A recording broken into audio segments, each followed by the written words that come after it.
ಇಂದೇ ಡೌನ್ಲೋಡ್ ಮಾಡಿ ಮತ್ತು ನಿಮ್ಮ ನೆಚ್ಚಿನ ಶೋಗಳನ್ನು ಆನಂದಿಸಿ.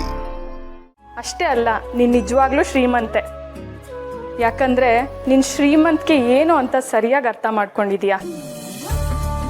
ಚೆನ್ನಾಗಿರು ಶ್ರಾವಣಿ, ನಮಗಷ್ಟೇ ಬೇಕಾಗಿರೋದು. ಹೌದು ಚಿಕ್ಕಮ್ಮ, ಆದ್ರೆ ಇಷ್ಟೊಂದು ಪ್ರೀತಿ ಇರೋ ಕಡೆ ಸಣ್ಣ ಕಿರಿಕಿರಿನೂ ಇರುತ್ತೆ. ಕಿರಿಕಿರಿನಾ? ಏನಮ್ಮ ಅದು? ನಾನು ಸುಬ್ಬು ಈಗಷ್ಟೇ ಪ್ರೀತಿಯಿಂದ ಒಂದಾಗಿದ್ದೀವಿ, ಆದ್ರೆ ನಮ್ಮಿಬ್ರು ಒಟ್ಟಿಗೆ ಇರಕ್ಕೆ ಬಿಡ್ತಾ ಇಲ್ಲ. ಅದೇನೋ ಗ್ರಹಗತಿ ಅಂತೆ, ಮುಹೂರ್ತ ಅಂತೆ, ಹಾಗೆ ಹೀಗೆ ಅನ್ಕೊಂಡು ನಮ್ಮಿಬ್ರನ್ನ ದೂರ ದೂರ ಮಾಡಿಟ್ಟಿದ್ದಾರೆ. ಅದೆಲ್ಲ ಹೇಳ್ತಿರೋದು ನಿಮ್ಮ ಒಳ್ಳೇದಕ್ಕೆ ತಾನೇ. ಒಳ್ಳೇದಾಗುತ್ತೋ ಬಿಡುತ್ತೋ, ಆದ್ರೆ ಕಷ್ಟ ಅಂತೂ ಆಗ್ತಿದೆ ಚಿಕ್ಕಮ್ಮ. ಹೇ ಕಳ್ಳಿ, ಇಷ್ಟ ದಿನನೇ ಸುಬ್ಬು ಪ್ರೀತಿಗೋಸ್ಕರ ವೇಟ್ ಮಾಡಿದ್ಯಾ. ಇನ್ನೊಂದ್ ಸ್ವಲ್ಪ ದಿನ ಕಾಯಕ್ಕಾಗಲ್ವಾ? ಹೌದು ಚಿಕ್ಕಮ್ಮ, ಇಷ್ಟು ದಿನ ಕಾದಿದ್ದೀನಲ್ಲ, ಈಗಾದ್ರೂ ಒಟ್ಟಿಗೆ ಇರ್ಬೇಕು ತಾನೆ. ಇನ್ನೆಷ್ಟು ದಿನ ಕಾಯೋದು? ಹೌದು, ಕಾದು ಕಾದು ಎಷ್ಟು ಕೆಂಪಾಗಿದೆಯಾ ಅಂತ ಗೊತ್ತಾಗ್ತಿದೆ. ನಿನ್ನನ್ ತಣ್ಣಂಗ್ ಮಾಡಕ್ಕೆ ಸುಬ್ಬುನೇ ಬರ್ಬೇಕಲ್ವಾ? ಹೋಗಿ ಚಿಕ್ಕಮ್ಮ. ಸರಿ, ಸುಬ್ಬು ಆಗ್ಲೇ ಬಾವನ್ ಜೊತೆ ಮಾತಾಡ್ತಿದ್ದ. ಇಲ್ಲೇ ಎಲ್ಲೋ ಇರ್ತಾನೆ. ಫ್ರೀ ಆದ ತಕ್ಷಣ ನಿಂಗೆ ಕಾಲ್ ಮಾಡಕ್ ಹೇಳ್ತೀನಿ. ಸರಿ ಚಿಕ್ಕಮ್ಮ, ನಾನು ಕಾಯ್ದಿರ್ತೀನಿ.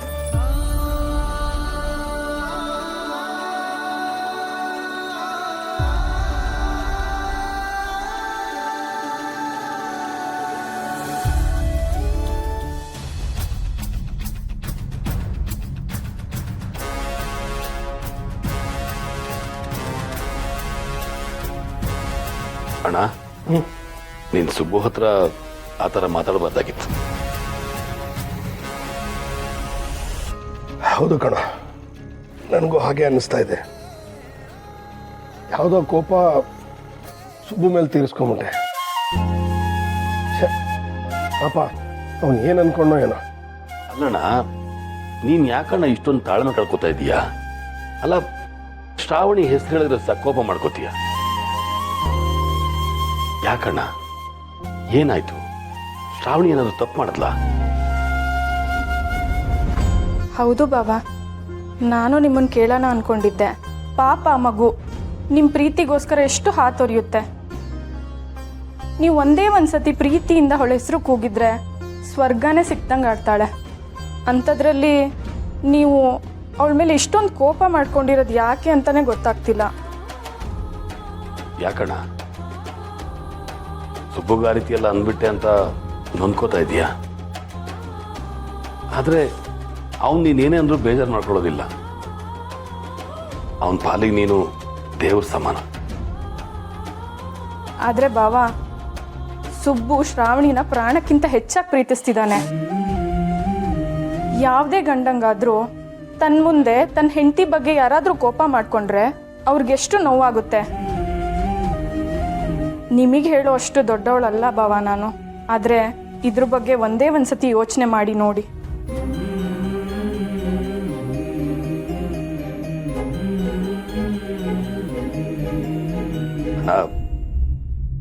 ಒಂದಂತೂ ನಿಜ, ನೀ ಶ್ರಾವಣಿ ಬಗ್ಗೆ ಯಾಕೆ ಕೋಪ ಮಾಡ್ಕೊಂಡಿದ್ಯೋ ಖಂಡಿತ ಆ ವಿಷಯ ಸುಳ್ಳಾಗಿರುತ್ತೆ. ನನಗೆ ನಂಬಿಕೆ ಇದೆ.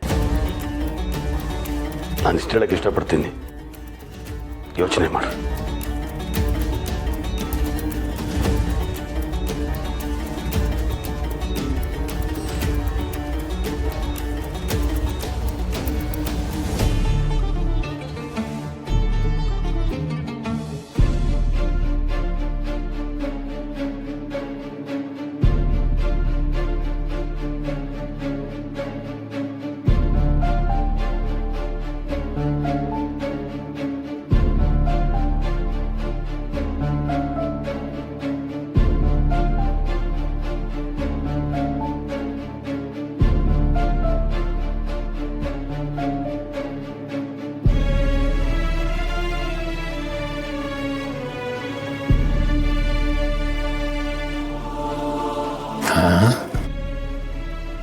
ಇದು ಯಾರ ಮನೆ?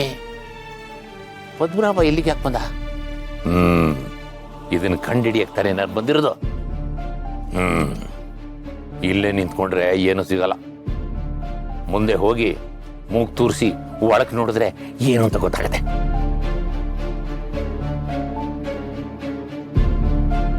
ಪದು, ನೀನಿಲ್ಲಿ ಬಂದಿದ್ದನ್ನ ಯಾರು ನೋಡಿಲ್ಲ ಅಲ್ವಾ? ಯಾರೋ ನಿನ್ನನ್ನು ಫಾಲೋ ಮಾಡ್ತಿದ್ದಾರೆ ಅಂತ ಅನ್ನಿಸ್ತಿದೆ ಅಂದೆ.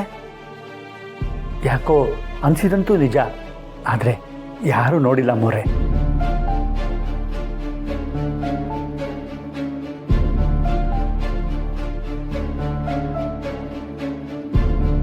ತಗೊಳ್ಳಿ, ತರಕಾರಿ ಹಣ್ಣು ಎಲ್ಲ ಇದೆ. ಪದ್ದು, ಇದೆಲ್ಲ ಯಾಕೆ ತರೋಕೆ ಹೋದೆ? ಏನಮ್ಮ ಹೀಗಂತೀರ? ನಾನು ಯಾವತ್ತಾದ್ರೂ ಇಲ್ಲಿ ಬರಬೇಕಾದ್ರೆ ಬರಿಗೈಯಲ್ಲಿ ಬಂದಿದ್ದೀನ?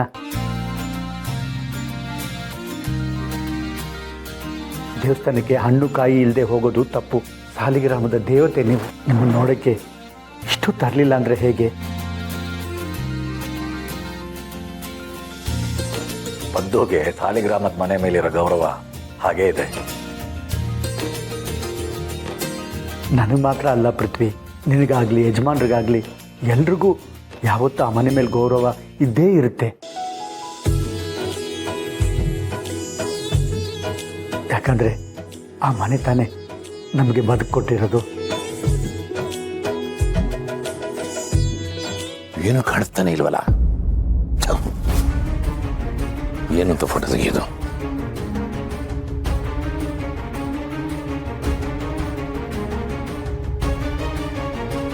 ನಂದಿನಮ್ಮವ್ರೆ, ವಿಜಯಾಂಬಿಕಾ ಕತೆ ಎಲ್ಲಿಗೆ ಬಂತು?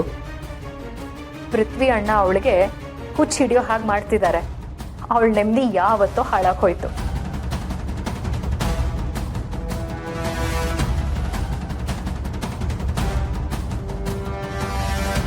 ವರ್ಷ ಅನುಭವಿಸಿರೋ ನರಕಕ್ಕೆ ನಾವು ಉತ್ತರ ಕೊಡೋದು ಬೇಡವಾ? ನಾವು 3 ಜನ, ವೀರು, ಪದ್ದು, ನಾನು ಎಷ್ಟು ಒಳ್ಳೆ ಗೆಳೆಯರಾಗಿದ್ವಿ. ಎಲ್ಲರನ್ನೂ ದೂರ ದೂರ ಮಾಡಿಬಿಟ್ರು. ಸಾಲಿಗ್ರಾಮದ ಮನೆ ಕತ್ಲಲ್ಲಿ ಕೊಳೆಯೋ ಹಾಗೆ ಮಾಡಿದ್ರು.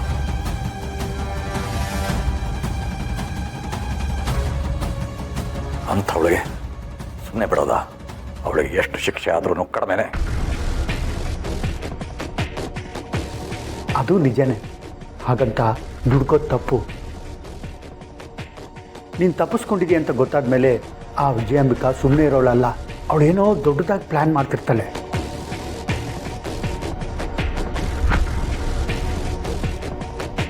ಅದು ಅಲ್ಲದೆ ಅವನ ಮಗನಿಗೂ ಸಾಲಿಗ್ರಾಮದ ಹುಡುಗಿ ಸಾವಿತ್ರಿಗೂ ಮದುವೆ ಆಗಿದೆ. ನೀವು ಮದುವೆ ಮಾಡಿಸಿದ್ದು ಶ್ರಾವಣಿಯಮ್ಮ ಮತ್ತು ಸುಬ್ಬು. ಈಗ ವಿಜಯಾಂಬಿಕೆಗೆ ಅವ್ರ ಮೇಲೂ ಕೋಪ ಬಂದಿರುತ್ತೆ. ಒಂದು ಕಡೆ ನೀನು ತಪ್ಪಿಸ್ಕೊಂಡಿದ್ಯಾ, ಇನ್ನೊಂದು ಕಡೆ ಅವರಿಬ್ಬರು ಮದುವೆ ಮಾಡಿದ್ದಾರೆ, ಮತ್ತೊಂದು ಕಡೆ ನಿನ್ನ ಜೊತೆ ನಾನು ಸೇರಿದ್ದೀನಿ ಅಂತ ಗೊತ್ತಾಗಿದೆ. ಇಷ್ಟೆಲ್ಲ ಗೊತ್ತಾದ ಮೇಲೆ ಆ ವಿಜಯಾಂಬಿಕಾ ದೊಡ್ಡ ಪಿತೂರನ್ನೇ ಮಾಡಿರ್ತಾಳೆ. ನಾವು ಎಚ್ಚರಿಕೆಯಿಂದ ಇರಬೇಕು.